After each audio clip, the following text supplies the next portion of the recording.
Almost everyone should have a will, but most of us don't. And today, writing your will is easier than ever. You can even fill out your will online. If you're like most Americans, writing your will is pretty simple.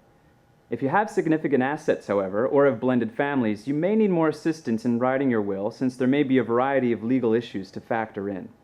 That said, here are some general guidelines for writing your will. First, take some time to gather information about all your assets.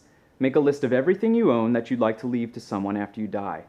Now, this includes any interest in real estate, personal property, special family heirlooms, cars, bank accounts, and other investments, just to name a few. You might be surprised and find you have more to leave to someone than you thought. And this list will be very helpful to you when it comes to actually writing your will.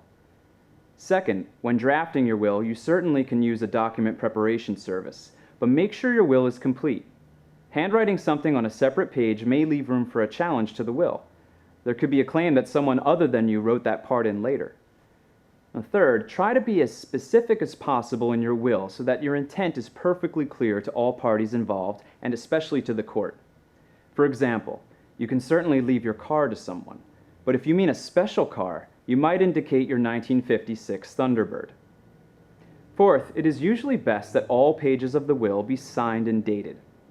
And finally, each state requires that you have witnesses sign your will to prove its validity, usually at least 2 witnesses.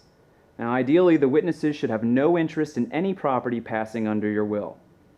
Now, even though it can be easy to write your own will, it is highly recommended that you consult an attorney, either early in the will drafting process or at least to review it once it's done, so you can be assured your will is valid under state law and meets your true objectives.